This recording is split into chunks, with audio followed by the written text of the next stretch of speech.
বন্ধুরা, এই পৃথিবীতে এমন একজন মানুষও নেই যে নিজের কর্মফল থেকে পালাতে পারে। আমরা যা করি, ভালো হোক বা মন্দ, তার ফল একদিন না একদিন আমাদের ভোগ করতেই হয়। হিন্দু ধর্মশাস্ত্রে বলা হয়েছে, মৃত্যুর পর মানুষের পরের জন্ম নির্ভর করে তার কর্মের ওপর। কেউ মানুষ হয়, কেউ পশু হয়, আর কেউ এমন কষ্টের জন্ম পায় যেখানে নিজের দুঃখ কাউকে বলতেও পারে না। আজ আমি তোমাদের এমনই একটি গল্প শোনাবো যেখানে স্বয়ং ভগবান শ্রীকৃষ্ণ বলেছিলেন কোন পাপের জন্য মানুষ কুকুর হয়ে জন্মায় আর কুকুরকে খাওয়ালে কি পুণ্য হয়। চলো শুরু করা যাক। রাধার প্রশ্ন। একদিন দেবী রাধা শ্রীকৃষ্ণের সাথে দেখা করতে যাচ্ছিলেন। পথে হঠাৎ তিনি একটি দৃশ্য দেখলেন। একটি ক্ষুধার্ত কুকুর এদিক ওদিক খাবারের খোঁজে ঘুরছে। চোখে অসহায়তা, পেটে খিদে। কাছেই এক লোক বসে রুটি খাচ্ছিল। কুকুরটি আস্তে করে তার পাশে বসে পড়ল। মনে মনে ভাবল, হয়তো আমাকেও একটু খাবার দেবে। কিন্তু লোকটি একাই সব খেয়ে ফেলল, এক টুকরোও দিল না। কুকুরটি খালি পেটে চলে গেল। এই দৃশ্য দেখে রাধার চোখে জল চলে এলো। তিনি কৃষ্ণকে বললেন, প্রভু, কোন পাপের জন্য মানুষ কুকুর হয়ে জন্মায় আর কুকুরকে খাবার দিলে কি পুণ্য হয়? কৃষ্ণ মৃদু হেসে বললেন, রাধে, তোমাকে একটা পুরনো গল্প শোনাই। অনেক বছর আগে ভগবান শ্রীরাম তার রাজসভায় বসে বিচার করছিলেন। হঠাৎ বাইরে থেকে কান্নার শব্দ। একটি কুকুর জোরে জোরে কাঁদছে। দ্বাররক্ষীরা তাড়িয়ে দিল, কিন্তু পরের দিন আবার এলো। তৃতীয় দিনও একই ঘটনা। শ্রীরাম অবাক হলেন, বললেন, ওকে সসম্মানে নিয়ে এসো। দ্বাররক্ষী গেলে কুকুর বলল, আমি অপবিত্র প্রাণী, রাজসভায় ঢুকব না, প্রভুকে বাইরে আসতে বলো। এই কথা শুনে সবাই হতবাক। একটি কুকুর এত ভদ্র কথা বলছে?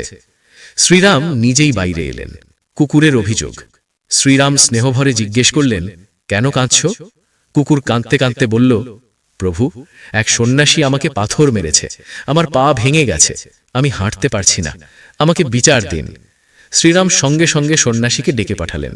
সন্ন্যাসী স্বীকার করল, আমি ভিক্ষা চাইতে যাচ্ছিলাম, কুকুরটা খাবার ছুঁয়ে দিল, রেগে গিয়ে পাথর মারলাম।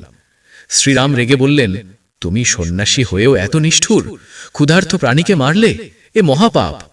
তারপর কুকুরকে বললেন, তুমি বলো কি শাস্তি হবে? অদ্ভুত শাস্তি। সবাই ভাবছিল কুকুর বলবে কঠিন শাস্তি, কিন্তু কুকুর বলল, প্রভু, তাকে রাজা বানিয়ে দিন।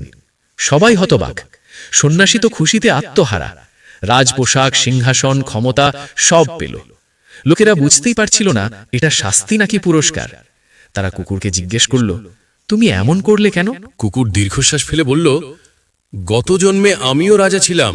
ক্ষমতার অহংকারে আমি গরিবদের অত্যাচার করতাম, তাদের খাবার কেড়ে নিতাম, মারধর করতাম, অনেক অন্যায় করেছি। আজ সেই পাপের ফলেই আমি কুকুর হয়ে জন্মেছি।